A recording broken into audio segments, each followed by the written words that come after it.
ओम गणपते नमः। भगवान गणेश, जिन्हें विघ्नहर्ता, बुद्धि और समृद्धि के देवता के रूप में पूजा जाता है, उनके जन्म की कथा अत्यंत रोचक और प्रेरणादायक है।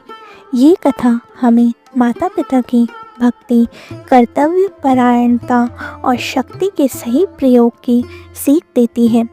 आइए जानते हैं भगवान गणेश के जन्म की ये दिव्य कथा। एक समय की बात है, कैलाश पर्वत पर भगवान शिव और माता पार्वती निवास करते थे। एक दिन माता पार्वती स्नान करने के लिए गईं और उन्होंने अपनी रक्षा के लिए एक द्वारपाल की आवश्यकता महसूस की। उनके मन में विचार आया कि उन्हें एक ऐसा प्रहरी चाहिए जो केवल उनके आदेशों का पालन करे। इस विचार से माता पार्वती ने अपने शरीर के उपटन से एक सुंदर बालक का निर्माण किया। उन्होंने उसमें प्राण फूके और स्नेहपूर्वक उसे अपना पुत्र कहा। उस बालक का नाम गणेश रखा गया।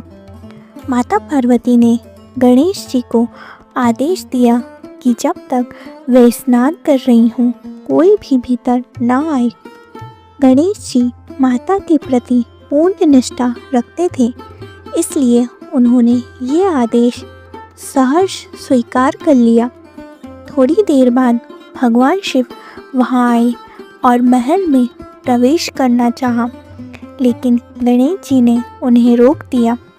भोलेनाथ ने कहा, बालक, मैं शिव हूँ, ये मेरा ही घर है, मुझे प्रवेश दो।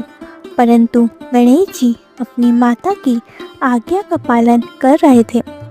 उन्होंने हाथ जोड़कर कहा, क्षमा करें प्रभु, माता के आदेश के बिना मैं आपको अंदर नहीं जाने दे सकता।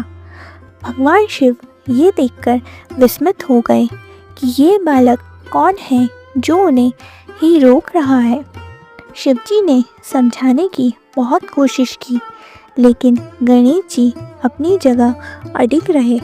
भगवान शिव ने अपने गणों नंदी, वीरभद्र और अन्य अनुयायियों को गणेश जी को हटाने के लिए कहा, लेकिन बालक गणेश ने अकेले ही उन सभी को परास्त कर दिया।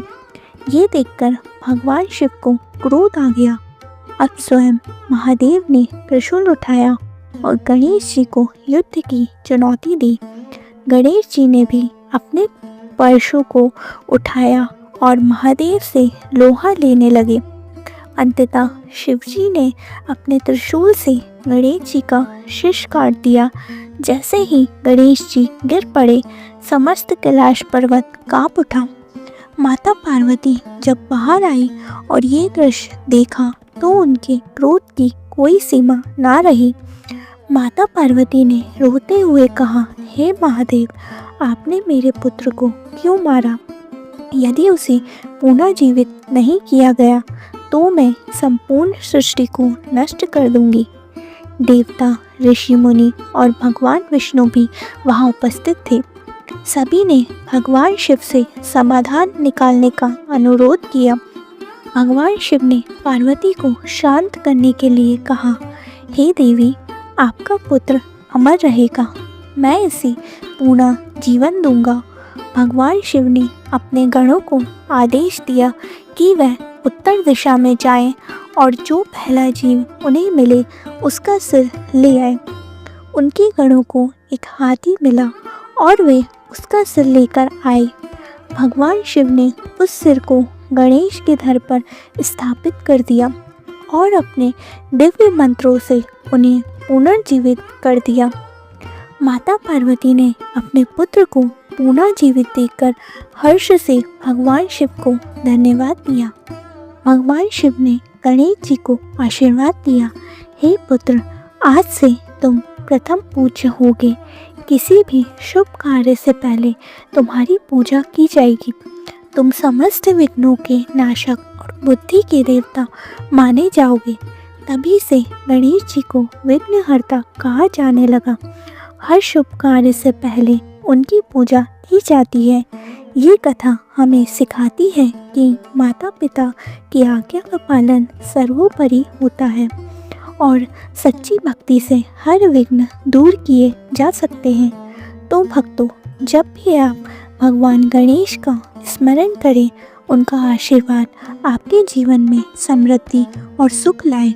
ओम गण गणपति नमः।